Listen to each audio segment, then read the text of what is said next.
You have no idea how much I'd love to see this. I was dressed in white, veil pinned in place, bouquet I didn't ask for in my hands. 40 minutes until I married a man I feared and would never accept as my husband, but I had no choice. Then the bedroom door opened. Rafael Montescuro, the Mafia boss, walked in uninvited. Dark suit, cutting stare, the rose tattooed on his neck like a sentence. I knew him. From a distance, he looked at me dressed as a bride for another man, his jaw locked. And he said, "Forget your groom and come have your wedding night with me." 300 guests downstairs, a groom who won't accept losing, a father who promised to drag me to the altar, and in front of me, a dangerous man with an open door behind him. I looked at the bouquet, looked at him, and made my choice. Hi, I'm Lena, and this story is just beginning. Chapter 1, The Bride Who Didn't Want to Be. White dress with lace on the shoulders, veil pinned to a crystal tiara, drop earrings my mother chose without asking me. Everything impeccable, and nothing was mine. Not the dress, not the ceremony, not the man waiting for me at the altar. 40 minutes until I said yes to Cassian Valtieri, the heir to one of the most powerful families in Sicily, and the type of man who smiles for the cameras and squeezes his bride's wrist when no one's looking. I knew who he was. I asked my father to cancel. I begged. And Alaric Lysandra, the patriarch the entire underworld respects and fears, answered me with a single sentence. "You're walking up that aisle even if I have to drag you." The bridesmaids left for final adjustments in the hall. The door closed, and silence fell like a sentence. I was alone for the first time all day, and the weight of what was about to happen hit me in the chest like a punch. I looked at the window. The hotel garden stretched 3 floors below, and for a second, the idea of running crossed my mind with such force that my fingers actually touched the latch. But run where? I had no money of my own, no allies outside the family, not a single name in the world that existed without the Lysandra surname attached to it. I released the latch and pressed my forehead against the cold glass, feeling my heart beat too fast for someone about to get married. The reflection in the glass returned an image that looked like a doll in a display case, and that's exactly what I was to my father, a decorative piece with a strategic function. The marriage to Cassian wasn't born of love, or mutual convenience, or anything that involved my will. It was born from a meeting between 2 men in a closed office, with glasses of whiskey and a map of territories spread on the table. Alaric wanted the alliance with the Valtieris. The Valtieris wanted the Lysandra name, and I was the seal that closed the deal. I ran my hand over the fabric of the dress, and felt the lace under my fingers like something that didn't belong to me. The seamstress spent 4 months on it. 4 months of fittings, adjustments, fabric choices my mother made without consulting me. Ophelia Lysandre, elegant, invisible, as much a prisoner in her own way as I was, only smiled through the entire process, as if putting together that dress was the only thing she could control. I almost felt sorry for her. Almost. But the pity didn't survive the anger of realizing that not even my own mother had the courage to tell my father this was wrong. I brought my hands to my chest without realizing it, the gesture that's been with me since childhood, as if my fingers knew before I did that something needed to be held in place. My heart was beating too fast, and my breathing was short, and I closed my eyes trying to find a thought that would calm me. I didn't find one. All that came was Cassian's face, handsome from a distance, hard up close, with that rehearsed smile he used in public like a work tool. That's when the door opened behind me. I didn't hear a knock, didn't hear a request for permission, just heard the click of the handle and the sound of firm footsteps on the marble floor, the kind of step that doesn't ask permission because it's never had to. I turned slowly, and the air disappeared. Rafael Montescuro was standing in the doorway. Dark suit, no tie, the top buttons of his shirt open enough to show the black rose tattoo that climbed up his neck like a trademark, greenish-brown eyes that could cut an entire room in half, and a locked jaw that made it clear he hadn't come to offer congratulations. I knew him, not from now, from before, from when the families were still allied, and I was too young to understand what the looks he threw me during formal dinners meant. Encounters that seemed like chance in the hallways of elite events, but that lasted seconds longer than they should. Once, at a New Year's party in Palermo, our shoulders touched in the passage between 2 halls and neither of us pulled away. That minimal contact stayed on my skin for days, a tension that grew in silence over the years, and that we both pretended didn't exist, because it was safer that way. Rafael looked me up and down, the dress, the veil, the earrings that weren't mine. Everything put together for another man, and something in his eyes changed, darkened, hardened, as if the simple fact of seeing me dressed as a bride for Cassian Valtieri was the most unbearable thing he'd ever witnessed. The muscle in his jaw jumped once, and his left hand closed at his side in a slow fist that he controlled before I could be sure of what I saw. "Forget your groom and come have your wedding night with me." His voice came out low and firm, without a trace of joking. The air stopped. My heart raced so hard I felt the pulse in my neck, in my temples, at my fingertips. I tried to respond and my voice didn't come. I tried again. "You've lost your mind," I said, and my voice came out weaker than I wanted. "The ceremony is in 40 minutes. The hotel is full of people. My father is downstairs." Raphael didn't move, didn't back down. He took a step toward me, and that step alone consumed half the oxygen in the room. "I know everything, Serafina, about the forced marriage, about what Cassian really is, and about the dirty deal your father sealed with the Valtieris. None of this is going to happen." He spoke with a certainty that irritated me and calmed me at the same time, because I knew he wasn't the type of man who said things he couldn't deliver. Raphael Montescuro was the head of Sicily's oldest mafia, and if he was there, in that room, at that moment, it was because he'd already calculated every move before opening the door. "There's a car waiting at the service exit," he continued, his voice lower now, as if he were telling me a secret only we could hear. "There's a route. There's protection. I just need one thing." "What?" "For you to choose." The word hung between us like something solid. Choose. It was the first time anyone had offered me that without conditions, without clauses, without a hidden contract behind the gesture. And it was Raphael Montescuro offering it, the man I'd spent years pretending not to notice, who appeared in my thoughts at the most inconvenient moments and who I pushed to the back of my mind with the same discipline I pushed everything that made me feel too much. I looked at him. Then I looked at the mirror, at that woman in white who wasn't me, and back to him, to the eyes that told me what words didn't say, to the locked jaw of someone holding himself back with all his strength, to the rose tattooed on his neck that rose and fell with his breathing. The silence between us lasted 3 seconds. 3 seconds that weighed like 3 years. "Do you have any idea that this dress costs 60,000 euros? I said, because when I'm nervous, I say stupid things. It's stronger than me. The corner of his mouth lifted half a centimeter. Only half. But in his eyes, that half centimeter was almost a laugh. "Then we'd better not wrinkle it. The car's tight." I let out the air I'd been holding since he walked into the room. Reason screamed for me to stay, to go back to the mirror, smooth the veil, and walk down those stairs like the obedient daughter my father expected. But there was something stronger speaking louder, something I'd spent my entire life silencing, and that now pulsed in my chest with a violence I couldn't ignore. It wasn't madness. It was the first real decision of my life. I dropped the bouquet on the vanity. The white flowers toppled to the side and a petal came loose, spinning slowly in the air before landing on the marble. I lifted the hem of the dress with both hands, the heavy fabric gathering in my arms, and looked at Raphael with a firmness that surprised me. "Get me out of here." He didn't smile, didn't celebrate. He just turned his body, opened the door, and offered me passage with a short hand gesture, like someone who already knew I was going to say that before I even knew it. And maybe he did. We left through the back door. The hotel's service corridor smelled like cleaning products and reality. Raw,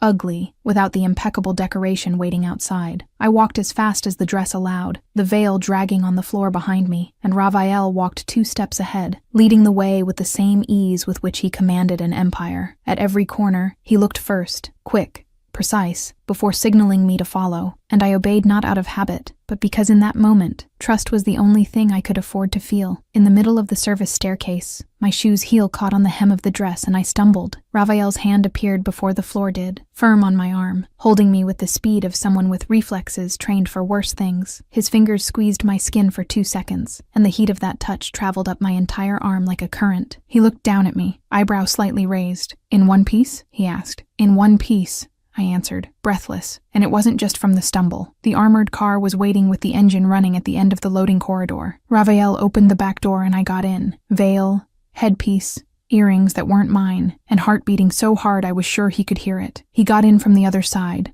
slammed the door, and the car took off before I could breathe properly. The driver didn't look back. No one spoke. The only sound was the engine's rumble and my breathing, which I tried to control, and failed. I looked through the rear window and saw the hotel getting smaller and smaller, the golden lights of the hall, the guests' cars parked at the entrance, the white flowers decorating the path to the altar where I should have been at that moment. The altar was going to be empty, the 300 guests were going to wait, and Cassian Valtieri was going to find out in the worst possible way, that the bride hadn't just run away. She'd chosen Sicily's most dangerous man instead of him. Beside me, Raphael looked ahead with the expression of someone already 10 steps ahead of anything that could happen. But his hands, resting on his knees, were tense, fingers slightly curved, as if holding something invisible. And I understood, in that moving car, that Raphael Montescuro wasn't calm. He was controlling himself. For the same reason I was trembling, because what had just happened changed everything, and neither of us knew the size of what was coming next. The chaos was only beginning. Chapter 2. Fire at the Altar. The car drove for almost 2 hours in silence. I didn't speak because I didn't know what to say, and Raphael didn't speak because he seemed to be the type of man who understood the weight of silence better than any sentence. The streets of Palermo were left behind, then the wide roads, then the small villages I saw through the window, like nameless blurs of color. At some point, the asphalt turned to dirt road and the scenery changed. High stone walls, ancient olive trees, the smell of brush and salt coming from the distant sea. The Montescuro property appeared at the end of an unmarked road. Iron gates with a rose carved in the center, the same design as the tattoo on Raphael's neck.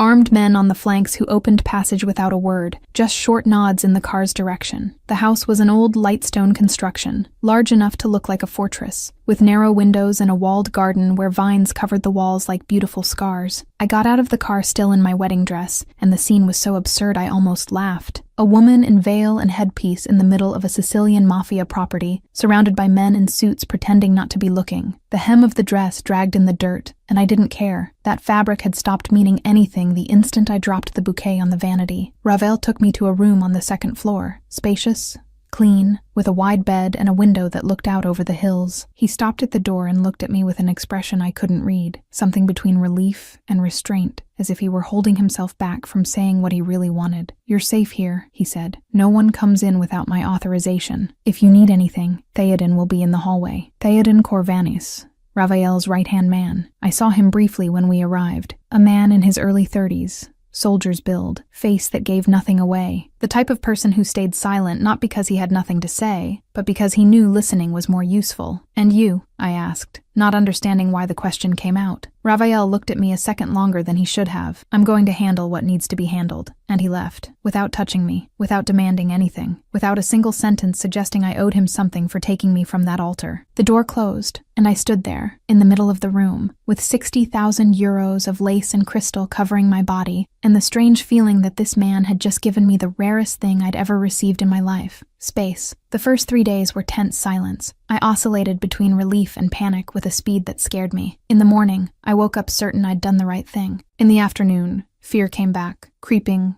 cold, whispering that I'd traded one cage for another. At night, I looked at the ceiling and tried to understand at what point in my life I'd reached the point of running from my own wedding in the arms of the Montescuro Mafia boss. The news arrived in pieces. Theoden told me the essentials, with the delicacy of someone delivering bad news like describing the weather, objective, without excess emotion. Cassian Valtieri found out the bride had disappeared when the officiant was already at the altar. His fury was silent, and according to Theoden, the silent ones were the worst. To Cassian, I wasn't a woman who had made a choice. I was property that had been stolen. But the news that really cut me came later. Alaric Lysandra, my father, publicly disowned me, declared to the entire power network that his daughter was a traitor, that I had spit on the family legacy, and destroyed a years-long alliance, that I was dead to him. When Theoden told me, I was sitting in the property's kitchen with coffee that had already gone cold. I didn't cry, didn't scream. I just felt the cut, clean, deep, in the kind of place that doesn't bleed on the outside. My father hadn't lost me. He'd erased me. As if I were a name on a list he crossed out with the same pen he used to sign contracts. I knew Alaric was cold. Knew that to him, people were functions. But a part of me, the stupid, naive part, that survived 24 years of obedience, still believed that deep down, somewhere, there was a real father. The disownment killed that part. And as much as it hurt, the relief that came with it scared me more than the pain. That night, I sat at the bedroom window looking at the dark hills and trying to remember the last time my father treated me like a daughter, and not like a function. The memory that came was old. I must have been 7 or 8, and Alaric picked me up after a nightmare and stayed with me until I fell back asleep. The gesture lasted minutes. The memory lasted almost 2 decades, and I wondered if that moment was real, or if I invented it because I needed it to exist, because a child doesn't survive without at least one good memory of her father, even if she has to manufacture it. The Montescuro property had a routine I learned gradually. almost by osmosis. The patrols changed shifts at dawn and dusk. Meals were served in the spacious ground-floor kitchen, where the smell of coffee and fresh bread greeted me every morning like the only constant in a world that wouldn't stop changing. The men treated me with cautious cordiality, respectful but measured, like people who still didn't know if I was a guest or a permanent part of the landscape. And I didn't know either. The garden became my refuge on days when the bedroom walls seemed too narrow for the size of my thoughts. Lysura's rose bushes, Ravel's mother, a woman with a quiet presence I saw from a distance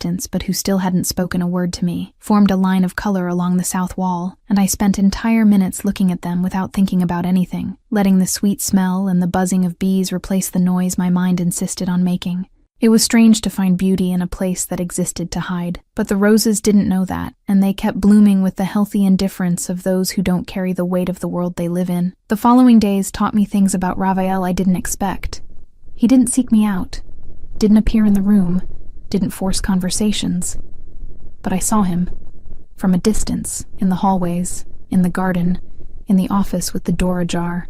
I saw how he commanded the men, with short sentences, no shouting, no unnecessary threats. I saw how Theoden respected him, not with the rigid fear my father's men showed, but with the quiet loyalty of someone who trusts the person they follow. One morning, I came down to the kitchen earlier than usual and ran into Bastian Drago, the Montescuro's field captain, a broad-shouldered man with very few words. He had a cup in his hand and looked me up and down with the expression of someone assessing a situation before deciding if it's worth the effort to react. "Is the lady going to run away again? Or can I get back to my coffee?" he asked, in the most neutral tone a sentence like that could have. I blinked. "Twice. Depends," I answered, crossing my arms. "Is the coffee good?" Bastian stared at me for half a second. Then he raised his cup in my direction like a silent toast and went back to his chair without saying anything else. And for some reason I couldn't explain, that minimal exchange made me feel less lost than any words of comfort would have. In the quiet moments, and there were many, I thought about Noor Hadid, the unfiltered stylist I met 3 months before the wedding, when she came to adjust one of the bridesmaids' dresses. Noor was everything I couldn't be within the Lysandra family. Loud, honest, incapable of faking politeness when she found something ridiculous. She became my friend in the span of 2 coffees and an argument about the cut of a sleeve. If she knew where I was now, she'd say something that would make me laugh and cry at the same time, because Noor had that gift of turning the absurd into something that fit in a sentence. I wanted to call her, but the phones were controlled, the lines monitored, and any contact with the outside world was a risk Ravel wasn't willing to take. Not yet. One night, I went downstairs to get water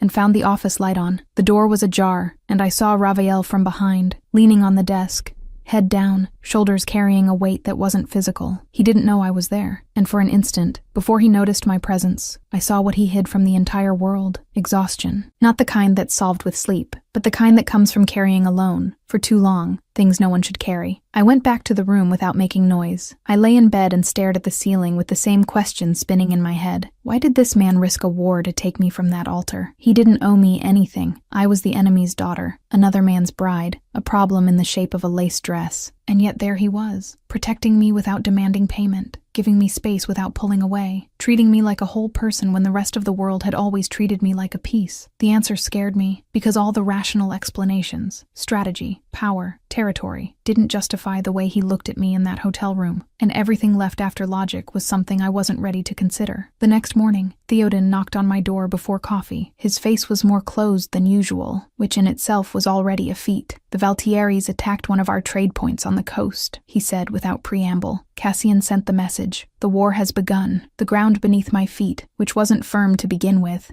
shook once more, and I understood that the escape hadn't ended. It had just changed form. Chapter 3. What Burns Doesn't Go Out.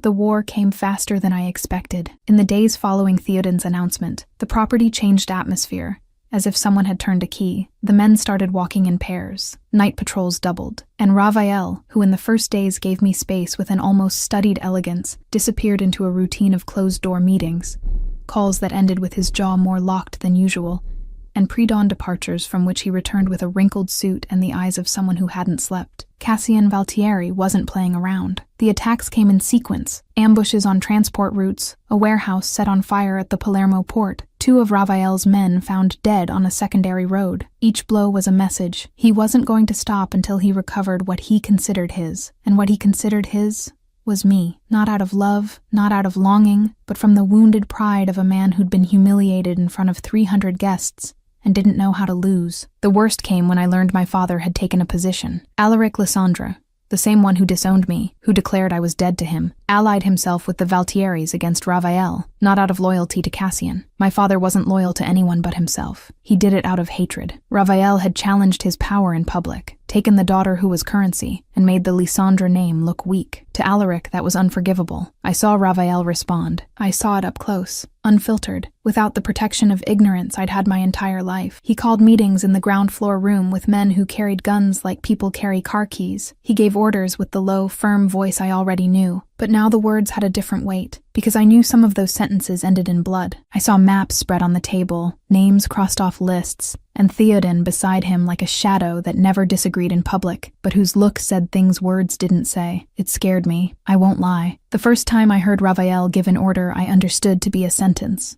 my stomach turned and I had to leave the room. I leaned against the hallway wall and breathed deeply, trying to separate the man who took me from that altar from the man who had just decided another person's fate with the same calm he used to choose dinner wine. But I didn't run, and that surprised me more than anything. After a lifetime of being protected from reality, hidden behind pretty dresses and rehearsed smiles, something inside me wanted to understand the world as it really was, even if it was ugly, even if it hurt, even if the ground shook. Forced proximity did the rest. Without the polite distance of the first days, Raphael and I started running into each other with a frequency that wasn't accidental. In the kitchen at dawn, when neither of us could sleep. In the narrow hallway that led to the garden, where space forced us to pass too close. In the dining room, where he sat at the head and I in the place beside him, and the silence between us weighed more than any conversation. The fight started in the second week. I questioned a security decision that involved me. Raphael had ordered reinforced surveillance of my room without telling me, and I discovered it when I tried to open the window and it wouldn't give. I went down to the office and walked in without knocking, which in itself was already a declaration. "You locked my window," I said, standing in front of his desk. Raphael raised his eyes from the documents and looked at me with the controlled expression of someone used to dealing with problems bigger than a locked window. "Security reinforcement. The Valtieris are monitoring the property, and you didn't think you should tell me before turning my room into a cell. It's not a cell. It's a precaution. For you. Because for me, the person who's in there, it looks a lot like a cage." His jaw locked. I saw the muscle in his jaw jump, saw his fingers press the edge of the desk, as if he were holding himself back from saying something he couldn't take back. And for a second that lasted longer than it should, his eyes dropped from my eyes to my mouth, and came back so fast it almost seemed like I'd imagined it. "I'll unlock the window," he said slowly. "But if anything happens, the responsibility is yours." "Great. I prefer a risk I chose to protection that was imposed on me." I left the office with my heart beating too fast for someone who had just won an argument about a window. And the worst part was that sentence, "I prefer a risk I chose," wasn't just about the window. It was about everything, about the escape, about him, about every decision I'd made since I dropped the bouquet on that vanity. And from the look Raphael gave me before I turned my back, he knew it too. The fights continued, but between them cracks appeared where the truth escaped. Looks that crossed at the wrong time and lasted too long. His hand grazing mine when he passed a glass on the dinner table and the heat that stayed on my skin for minutes after. His voice getting half a tone lower when he spoke to me, only to me, as if the words he directed at me were from a different vocabulary than what he used with the rest of the world. In the middle of the third week, Theoden came to me with something unexpected. A phone. "Secure line," he said, extending the device. 10 minutes. The boss authorized it. My fingers trembled when I dialed Nora's number. She answered on the second ring, and before I could say anything, her voice invaded the line like a hurricane. "Serafina Lysandre, I swear by everything that's holy, that if you don't explain to me right now why I saw on the news that the Valtieri bride disappeared from her own wedding, I'm taking the next flight, and I'm going to find you even if it's at the end of the world." "Nor," I said, and my voice failed. "Are you okay? Are you hurt? Are you being held? Talk to me. I'm fine." I ran away. Silence. 2 seconds. "Ran away with who?" "With Raphael Montesquieu." Another silence. Longer. "The hot mobster with the neck tattoo?" she asked, and I knew from her tone she had wide eyes and an open mouth. "Sarah, that's not running away. That's an upgrade." I laughed for real, for the first time since I left that hotel, and the sound surprised me as if it had come from someone else. Nor heard it, and her voice got softer. "You did the right thing. I don't know the details and I don't need to know them now, but if you got out of that golden cage, my friend, you did the only right thing there was to do. And if that man protected you when no one else could, then he's already worth more than all the Valtieris and Lisandras combined. The 10 minutes passed too fast. When I hung up, Theoden was leaning against the hallway wall, arms crossed, looking at nothing with his usual neutral expression. But something in the corner of his eye made me suspect he'd heard at least the upgrade part. That night, I went down to the kitchen and found Theoden and Bastian Drago talking in low voices near the window. I stopped before entering, not wanting to interrupt, and Theoden's voice reached me with enough clarity to make me freeze in place. He commanded a war at 4 a.m. without losing his cool, Theoden was saying, head tilted in Bastian's direction. She disagreed about dessert last night, and he almost knocked down a door. Bastian took a sip of his coffee, the eternal coffee, and responded without changing his expression. That's called love, or insanity. Usually it's the same thing. I went back to the room without making noise and sat on the bed with my heart tight, in a way that wasn't pain. It was something else. Something that grew every time I looked at Raphael and saw the layers he hid from the world. Every time he challenged me and I challenged him back. Every time the air got too heavy between us and neither of us had the courage to say what it meant. The night everything changed started with another argument. Raphael wanted me to stay upstairs while he received informants. I said I had the right to know what was happening, since it was my life at stake. Voices rose, arguments crossed, and at some point the distance between us shrank without me noticing, until I was too close to pretend this was just anger. Raphael stopped talking in the middle of a sentence. His eyes were on mine, dark, with an intensity that took the ground from under me. His breathing changed, got heavier, slower, as if he were fighting an internal battle I could see on the surface, in the clenched fists at his sides, in the muscle in his neck that pulsed above the tattooed rose. Every day, he said, and his voice came out hoarse, different from anything I'd ever heard. Every day since the families separated, I thought about you. And when I saw you in that hotel room dressed as a bride for another man, it was the most unbearable thing I've ever lived through. The air disappeared, not slowly, all at once, as if someone had ripped all the oxygen from the room and all that was left was the gravity pulling my body toward his. I wanted to respond, wanted to say something intelligent or brave or at least coherent, but the only thing that came out was the truth. Me too, I whispered. Every time I saw you at events, I pretended I didn't feel anything. I pretended so well I almost convinced myself. Almost, he repeated, and the word hung between us like a confession. He brought his hand to my face, slowly, as if giving me time to pull back. His fingers touched the line of my jaw, and I felt the heat spread across my skin like something alive, as if each point of contact woke a part of me that had been asleep my entire life. I didn't pull back, didn't want to pull back. For the first time in my life, I wanted someone and could want them, without a cage, without a contract, without my father's name deciding for me. The kiss happened like a contained explosion. His mouth found mine, and the world went out of focus. Years of contained looks, of suffocated desire, of forced distance. Everything poured into that second with a violence that threw me off balance. His hand dropped to my waist and pulled me close,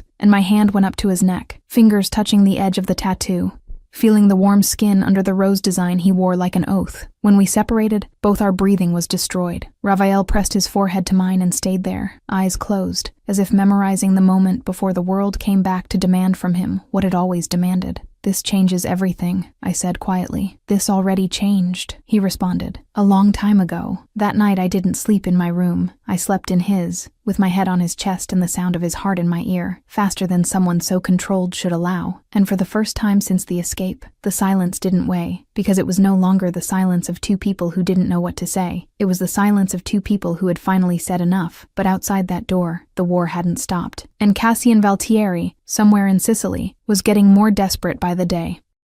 Chapter 4. The Truth Beneath the Facade. The days following the kiss were strange in a good way. The war outside continued. I knew from the men's tense faces, from the meetings that stretched into the early hours, from the smell of gunpowder that sometimes came back stuck to Raphael's suit when he appeared late at night. But within those walls, something had changed. The calculated distance disappeared. The tension that before was made of doubt was now made of something else, of certainty, of heat, of a gravity that pulled us toward each other with a force I'd already given up fighting. Raphael was still restrained, still measured his words, still locked his jaw before saying what he felt, still looked at me as if calculating the risk of each sentence. But the difference was that now I knew what existed behind the restraint, and he knew that I knew. And that made us accomplices in something neither of us had named out loud, but that occupied every corner of that house like an invisible third resident. On a Thursday morning, I'd started counting the days so I wouldn't lose track of time. Theoden knocked on the door of Raphael's room where I now slept without anyone having made the arrangement official. Theoden entered with a thick folder under his arm, and an expression I already knew. that of someone carrying information that changes the course of everything.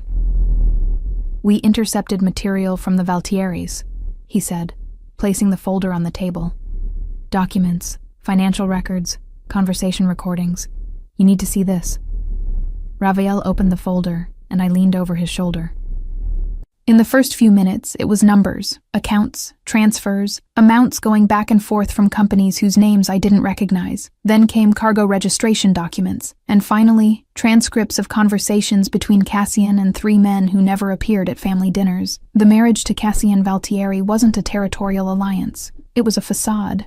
Cassian had set up a large-scale trafficking operation and needed a clean name to cover the tracks. An old name, respected, with political connections that would open doors without raising suspicions. The Lysandra name was perfect, and I was the bridge, the trophy wife. Pretty, well-educated, patriarch's daughter, without inconvenient questions. An elegant lid for the dirtiest business this island has ever seen. I read each document with a calm that surprised me. It wasn't indifference. It was the opposite. It was the kind of anger that's born so deep, it finds no expression in screaming. It stays still, cold, heavy, occupying every inch of the body like melted lead. "He was going to use me," I said, without looking at either of them. From the beginning, the wedding, the ceremony, the vows, everything was staging. Rafael didn't respond immediately, but his hand found mine and squeezed. Firm, unhurried, the kind of touch that doesn't ask for anything, just says, "I'm here." "Did your father know?" I asked, and my voice came out lower than I wanted. Theoden and Rafael exchanged a look. One of those quick looks that 2 men who've known each other too long uses their own language, without words, but with enough information for me to understand the answer wasn't simple. "We're not sure," Theoden said. "Alaric could have been manipulated by Cassian, or he could have known from the beginning and calculated that the risk was worth the gain. Either answer was devastating. If my father was deceived,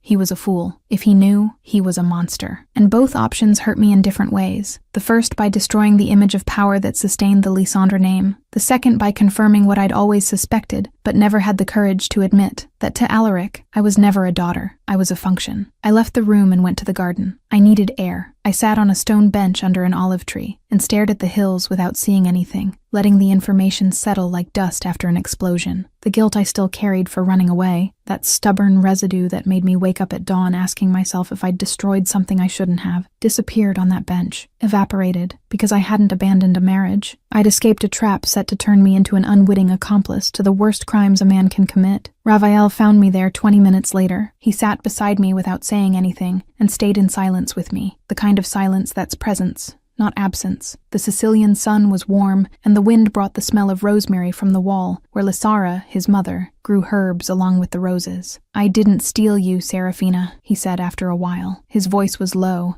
and had a layer I didn't recognize immediately, as if he were saying it more to himself than to me. "I know," I replied. "You took me out of a trap I didn't even know existed." He turned his face in my direction, and for an instant the layers fell. The boss, the strategist, the man who gave orders with the same calm he breathed, none of that was there. What remained was someone who seemed tired of carrying secrets, tired of calculating every step, tired of being the version of himself the world demanded. "I took command of the family at 17, he said, looking at the hills as if seeing another time. "My father died, and the next day I had to make decisions men of 40 didn't know how to make. I had no choice. I had no time to cry, to be afraid, to be a lost kid. I was what they needed me to be, and at some point I forgot what I was before that." I held his hand. This time I was the one who squeezed, firm, unhurried, returning the gesture he'd given me earlier. "You were 17, I said. "You were a boy." "I was a boy," he repeated, and something in his voice cracked in such a subtle way that only someone paying attention would hear it. On that stone bench, under an olive tree, with the warm sun and the smell of rosemary, I saw Rafael Montescuro for the first time for real. Not the boss, not the mobster, the man, with all the scars, the ones I could see and the ones that were inside, too deep for any suture. And he let me see. He let me get close to the place no one else reached. And I understood that this silent surrender, this permission to look at what he always hid, was his way of saying what words couldn't. We stayed there for a time I didn't measure. The sun moved. The shadows of the olive trees lengthened, and neither of us felt the need to fill the silence with more than it already had. At some point, his hand holding mine turned, fingers intertwined with mine slowly, like someone doing something for the first time and wanting to remember every detail. And I realized that this minimal gesture, this intertwining of fingers under a tree, carried more intimacy than any kiss, because it was pure vulnerability. It was Rafael Montescuro saying, without a word, that he needed someone, and that someone was me. When we went back inside, something had changed between us in a way the walls of the house seemed to notice. The distance that still existed, small but real, had shrunk to the size of a thread. Looks lasted longer. Accidental touches stopped being accidental, and when he passed me a glass at the dinner table, and our fingers met for a second, neither of us pretended anymore that it was coincidence. One afternoon, I found him in the library, my corner, which he respected as my territory. He was standing in the doorway, leaning against the frame, with the expression of someone who'd gone there for a reason, and forgot what it was as soon as he saw me. I raised my eyes from the book, and the question I asked was stupid and perfect at the same time. Lost? Apparently, he answered, with the shadow of a smile that warmed me inside. And he stayed there, leaning in the doorway, watching me read for 5 more minutes before leaving without saying anything else, as if presence were the reason, as if being close were enough. The following days were the lightest of my life inside that property. Rafael included me in strategy conversations, not as a listener, but as someone whose opinion had weight. I didn't understand routes, territory, or military logistics, but I understood people. I understood lies, masks, how people behave when they're hiding something, and that, in his world, was worth more than any map. One night, after a meeting that ended with Theoden shaking his head and Bastian grumbling something about lack of decent coffee in this entire operation, Rafael and I were left alone in the dining room. The table still had the remains of the meal, wine glasses, a cheese plate no one finished. His napkin crumpled the way he crumpled it when he was thinking about something difficult. "Thank you," I said, out of nowhere. He raised his eyes. "For what?" "For letting me be here. Not just in this house. Here." And I pointed to the space between us, to the table, to the meetings, to everything he'd opened to me. No one ever let me participate in anything. It was always, smile, agree, sit pretty in that chair. Rafael looked at me with an intensity that warmed me inside. "You're not decoration, Serafina. You never were." The simplicity of the sentence hit me with more force than any elaborate declaration would have, because it was true, and because he said it like someone who believes, not like someone repeating a script. That night, lying beside him, with my head on his shoulder, and his fingers tracing lazy lines on my arm, I felt something I hadn't felt in a long time. Peace, not the absence of problems. The problems were there, big, real, dangerous, but the presence of something bigger than the problems. The certainty that I was where I wanted to be, beside who I wanted to be with, being who I could finally be. What I didn't know, what neither of us knew, is that while we shared that warm silence, Cassian Valtieri was on the other side of the island receiving a call. Luca Serino, one of the property's trusted soldiers, the man who did rounds on the east wall and greeted Theoden every morning with a polite wave, called Cassian that night. The conversation lasted less than 3 minutes, but what he delivered in those 3 minutes was everything Cassian needed: the exact location of the property, the guard shift schedules, and the only blind spot in Rafael's security system. The traitor was inside the house, and none of us suspected. The last night of peace I had on that property was this one. I fell asleep smiling, with Rafael's arm holding me as if the world could collapse, and still nothing would reach me. And in the dark, while I breathed peacefully, the storm was already on its way. Chapter 5: Blood, Rescue, and Surrender. I woke up with a hand over my mouth and the smell of leather glove covering my face. I didn't scream, not because I was brave, but because the shock froze every muscle in my body as if someone had turned off all the wiring at once. The room was dark, and the silhouette above me wasn't Rafael's. It was smaller, thinner, and moved with the nervous haste of someone doing something that couldn't last. "Don't make a sound," the voice whispered, and I recognized it. Luca Serino, the soldier who did rounds on the east wall, who greeted Theoden every morning with a polite wave, who I passed in the hallways without thinking twice. "Get up, now." The adrenaline came late, but it came. My body reacted before my mind. I tried to push his hand away, tried to roll to the side of the bed where Rafael should have been, but the side was empty. The emergency meeting. He'd left before midnight and hadn't come back, and now I was alone with the traitor Cassian had planted inside our house. Luca pulled me out of bed with a strength that didn't match his size. I stumbled on the sheet, hit my knee on the floor, and he lifted me by the arm with an urgency that had more fear than cruelty, as if he knew time was running out, and every second inside that property was 1 second closer to being discovered. I opened my mouth to scream, and he squeezed harder. If you scream, you die here. If you come with me, you live. Choose. I didn't choose. I was dragged. Through the dark hallways I already knew by heart. Through the side door that led to the back wall. Through the blind spot he'd given to Cassian. The only stretch where the cameras didn't reach and the patrol took 8 minutes to return. 8 minutes. That was enough. The car waiting for me outside wasn't armored and didn't have any rows on the gate. It was black. No plates. Engine running. And a driver who didn't look back when the door closed. Luca got in beside me and the car took off down the dirt road as if fleeing a fire. I counted the turns. 7 to the left.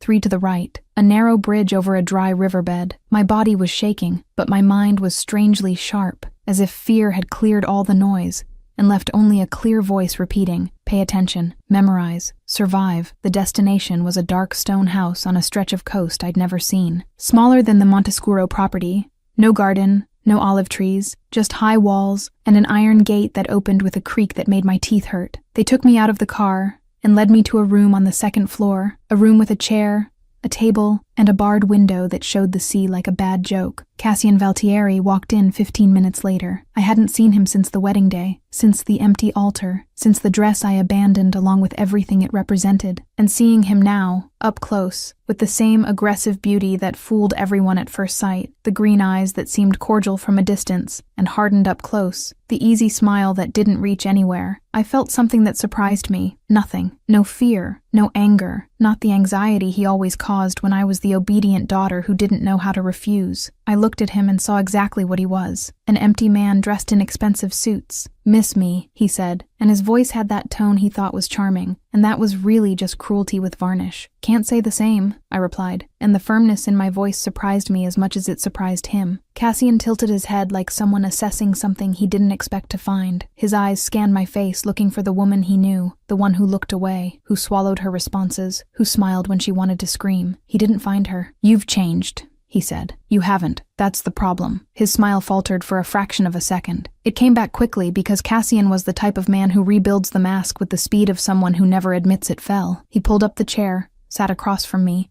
and crossed his legs as if we were in a business meeting, not a kidnapping. Let's be direct, he said. You're coming back. The wedding will happen. And your tattooed boyfriend is going to learn there are things you don't steal. I know everything, Cassian. The silence that followed was different from the others. Denser, more dangerous, because I saw the change in his eyes. The exact second he understood I wasn't bluffing. I know about the trafficking. I know the wedding was a facade. I know you needed the Lysandra name to cover the operation, and that I was the elegant lid no one would question. And I know that when this came to light, because it always does, the prison sentence would be mine, not yours. Cassian didn't respond. His jaw locked in a way I'd seen in another man. But in him, it wasn't restraint. It was calculation. He was recalculating everything, reassessing the situation in the face of a variable he didn't expect. Me, knowing the truth and not being afraid to throw it on the table. Who told you? He asked, and for the first time his voice had no varnish. It doesn't matter who told me. What matters is that I know, and that everyone who needs to know will also know.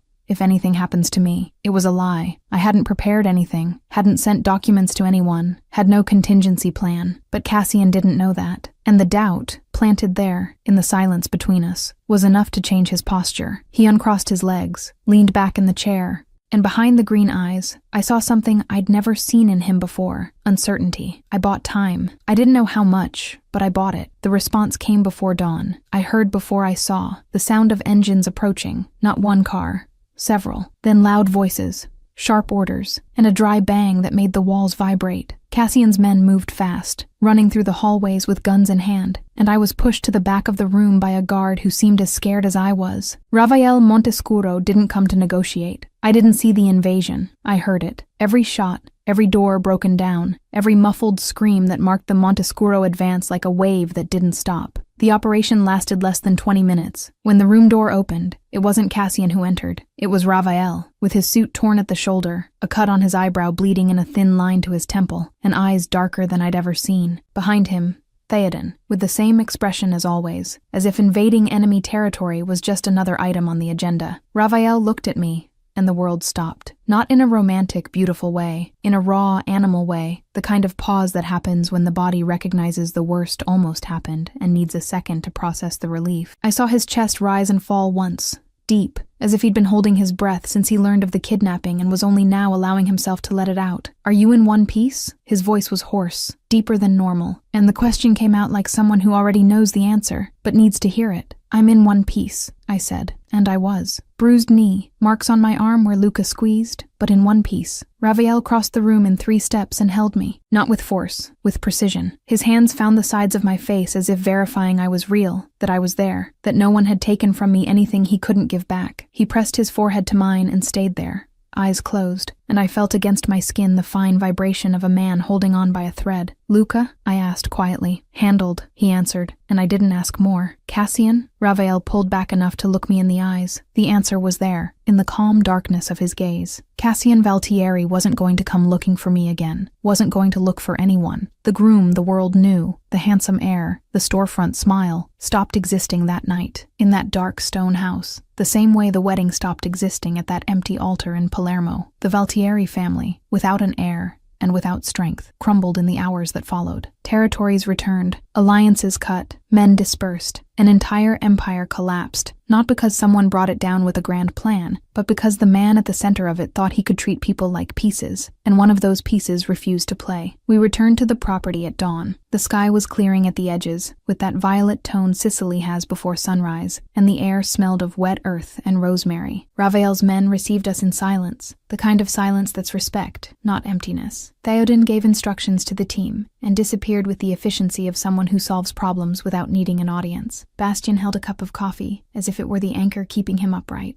Raphael and I went up to the room. The door closed behind us and the world stayed outside. The war, the dead, the territories, the crossed-out names. Inside, there was only the faint light of dawn coming through the window that was now unlocked, the sound of his breathing mixed with mine, and the absolute certainty that everything I needed was in that room. He didn't move first. He stood near the door, with his torn suit and dried blood on his temple, looking at me as if asking permission for something he didn't know how to put into words. And I understood, because with Raphael, the most important things never came in the form of sentences. They came in the form of silence, of looks, of waiting. I went to him. I raised my hand and touched the cut on his eyebrow with my fingertips, feeling the thin line of the wound under my touch. He closed his eyes. His jaw relaxed for the first time that entire night, and I felt the weight of his body lean toward my hand, as if that minimal touch were the only thing holding him up. "I'm here," I said. "I'm in one piece. And I chose this." His eyes opened, and what I saw there took the ground from under me. It wasn't desire, or it wasn't just desire. It was something deeper, older, something that came from all the years he saw me from a distance and couldn't approach, from the events where looks crossed and both pretended, from the night in the hotel room when he walked through the door and changed everything. It was accumulation. It was everything. His mouth found mine, and this time it wasn't like the first kiss, which was explosion, urgency, discharge. It was slow, deliberate, as if he wanted to record every second and keep it in his bones. His hands dropped to my waist and pulled me against his body with a firmness that was both restraint and surrender. I felt his heat pass through the thin fabric of the clothes I wore and settle on my skin like something that belonged there. My fingers traveled up his neck and found the edge of the tattoo, the rose. I ran my fingertips over the design and felt him shudder, a minimal tremor someone less attentive wouldn't notice, but that told me everything I needed to know. This man who intimidated entire rooms with a look was trembling because of my touch. His shirt gave way under my fingers and then mine, and the distance between us disappeared completely. Skin against skin, heat against heat. The sound of his breathing in my ear accelerating as his hands found paths on my body that no one had traveled that way, with attention, with intensity, with the fierce patience of someone who knows this moment is worth every second of waiting. "Look at me," he said, his voice so low I felt it more than heard it. "I need you to look at me." I looked, and what I found in his eyes undid me inside. It was pure vulnerability. The most dangerous man in Sicily, the boss who commanded an empire with 3 words, was looking at me as if I were the only person in the world who could destroy him, and he was choosing to give me that permission. "I'm here," I repeated, and this time the words had a different weight. The rest happened like a tide, inevitable, rising, with a force that didn't ask permission. Each touch lit a new point. Each breath got shorter. Each whisper that escaped carried something neither of us had said out loud, and that now overflowed in the heat of skin and the pressure of bodies. Sentences got shorter, gestures more urgent, and at a moment I couldn't mark, because time had lost its shape. The intensity reached its limit, and everything converged to a single point, hot, absolute, as if the entire world had concentrated in the space between us. Afterward, silence, the good kind, the kind that comes when all the words have already been said, not by mouth, but by body. I lay with my head on his chest and felt his heart beat hard, gradually slowing, returning to the rhythm of a man who finally allowed himself to stop. His hand traced lines on my shoulder with the lightness of someone drawing something invisible, and I stayed there, quiet, feeling the Sicilian dawn enter through the window and paint the room golden, thinking this was the first moment of my life when I felt seen completely. Not Alaric's daughter, not the bride who ran away, not the woman who needed to be saved, just me and just him, and the choice we made, each in our own way, each in our own time, to be there. For the first time, I didn't bring my hands to my chest. I didn't need the protective gesture that had been with me since I could remember, because there was nothing to protect myself from in that room. There was only peace, imperfect, hard-won, covered in scars, but peace. Chapter 6: The Dawn. The weeks that followed had a taste I didn't know. It wasn't happiness. Or at least not the clean, packaged version people sell in movies and greeting cards. It was something rawer, heavier, and more beautiful than that. It was the taste of having survived, of looking back and seeing the size of the wreckage left behind, and still waking up in the morning next to someone who chose to stay. The war ended without ceremony. The Valtieris dissolved like smoke. No air, no structure, without the allies who ran far away as soon as they realized the ship was sinking. Cassian's businesses were dismantled piece by Ravael's men, and the Valtieri name, which for decades carried weight in Sicily, became a footnote people mentioned in hushed voices before changing the subject. Alaric Lysandre took longer to yield. My father wasn't the type of man who backed down by instinct. He backed down by calculation, and only when the numbers made it clear that insisting cost more than swallowing. And the numbers, after the fall of the Valtieris, were unequivocal. Without allies, without military strength, without the network that sustained his name, Alaric found himself in a position he never imagined occupying, alone. The patriarch the entire underworld feared was now a 56-year-old man in an empty office, spinning the signet ring on his pinky finger while measuring the size of what he'd lost. Theoden brought the news on a Wednesday afternoon, with the same neutral tone he used for everything, as if he were reporting the weather forecast and not my father's fate. Alaric signed the agreement, he said, standing in the office doorway. Formal ceasefire. You're officially disconnected from the Lysandre family. Free. No ties, no debt, no obligation. I was sitting on the living room sofa with a book I hadn't been able to read for 20 minutes. I put the book in my lap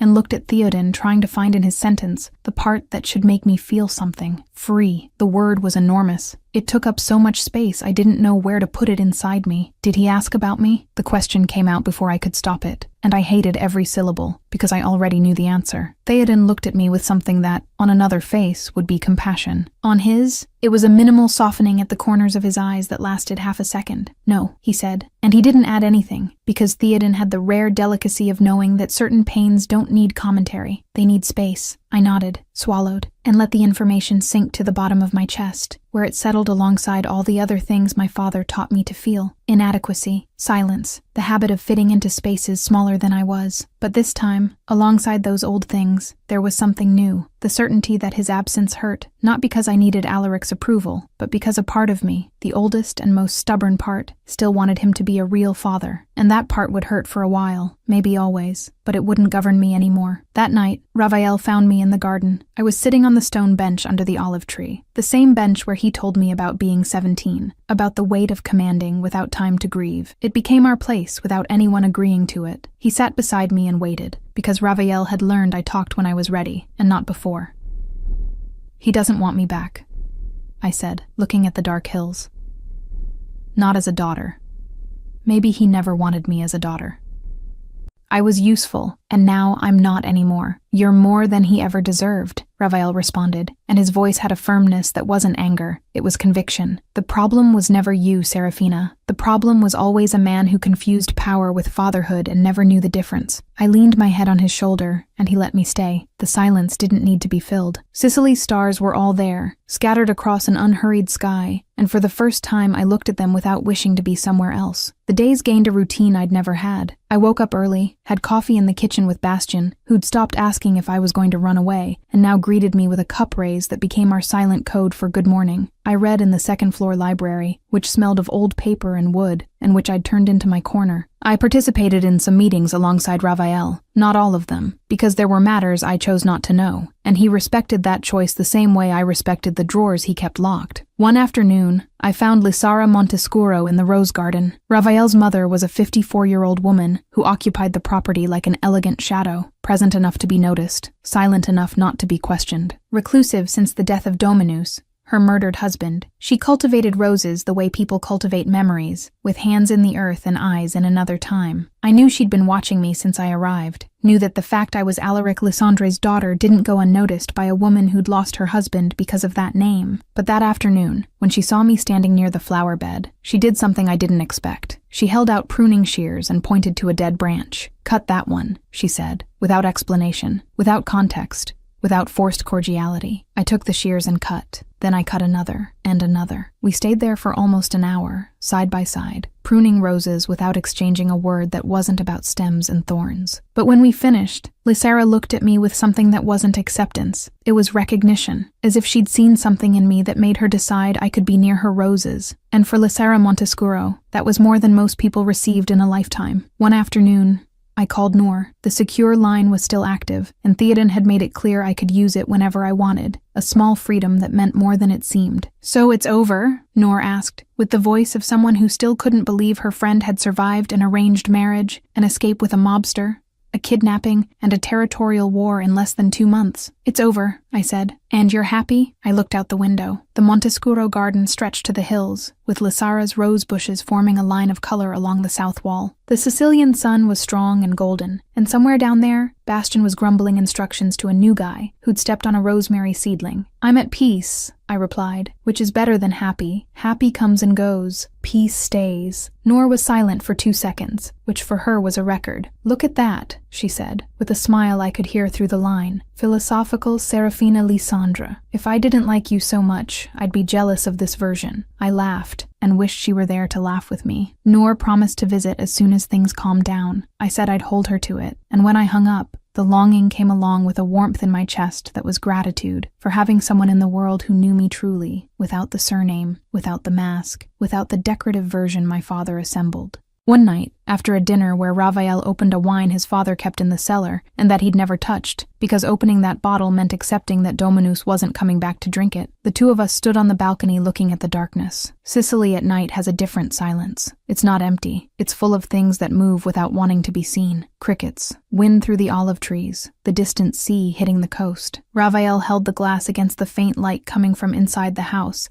and stared at the wine for a moment, as if having a conversation with someone who wasn't there anymore. "My father opened this bottle on wedding anniversaries," he said, without looking at me. "Every time. My mother said it was too good to waste on a Tuesday, and he'd answer that was exactly why he opened it, because good things shouldn't wait for the perfect moment." I didn't say anything. I just leaned my shoulder against his and let the silence do what words couldn't. Honor a man I never met, but who existed in every corner of that property, in the cellar, in the roses, in the tattoo on his son's neck. I leaned my body against his and felt his arm wrap around my shoulders, with a naturalness that still surprised me, as if we'd done this our whole lives, when in reality we'd been doing it for weeks that weighed like years because of everything they held. "I never had a life of my own," I said, looking at the dark horizon. "I had the life my father assembled, the plans he drew, the future he decided. And now, for the first time, I wake up in the morning and the first decision of the day is mine. It seems like little, but it's everything." Raphael tightened his arm around me and was silent for a moment. Then he said, with the low voice he only used when we were alone, "You're the only thing in the world I'd never try to possess." The sentence hit me in a way I didn't expect, because coming from him, from a man who lived in a world where possessing was the only language of power, it was the most radical declaration anyone could make. It wasn't a promise of protection, of comfort, of future. It was a promise of respect. And in that moment, leaning against his chest with the sound of his heart beating steadily in my ear, I knew this was love. The real kind. The kind that doesn't need an altar, or a dress, or a contract. Just choice. I fell asleep smiling that night. The bed was warm, his arm held me with the firm lightness of someone who protects without squeezing, and the silence of the house was the most beautiful I'd ever heard. Everything was resolved. Everything was at peace. And I let myself sink into sleep with the confidence of someone who finally believes the worst is behind them. I didn't see when Raphael got up. I didn't hear the sound of bare feet on the cold floor, or the office door opening carefully so it wouldn't creak. I didn't see the faint light of the desk lamp turn on over the table, or his hands opening the corner drawer, the only one that was always locked with a key, the only one I never questioned because I trusted him enough to respect the spaces he kept closed. Inside the drawer was a folder, old, worn leather, with edges softened by time. Inside the folder, yellowed documents, photographs of two families together, faces I would recognize if I were there to see them, financial records with dates from over a decade ago, and, on the last sheet, a name underlined in red with ink that time hadn't erased. Alaric Lysandre. Raphael looked at those papers for a long time. His face, bathed in the faint light, didn't have the expression of the man who slept with me. It wasn't calm, wasn't tenderness, wasn't the softness he reserved for the moments between us. It was something older, heavier, the kind of weight a person carries when they know something they haven't said, and that each day without saying makes harder to carry. He ran his fingers over the photograph on top. Two men side by side, young, in simpler suits and smiles that belonged to a time when trust still meant something. Dominus Montescuro and Alaric Lysandre, his father and mine, before the betrayal, before the blood, before everything. He closed the folder, put it in the drawer, locked it with the key, and returned to bed in silence, lying down beside me with the same naturalness of someone who never left. His arm wrapped around me again, his breathing calmed, and in the dark, with his face against the back of a woman who slept smiling without knowing anything, Raphael Montescuro closed his eyes, carrying a secret that could destroy everything the two of them had just built. I slept through the entire night. He didn't. Lena here. That wraps up book 1, and I've already finished book 2. You can get access to it for a really small fee.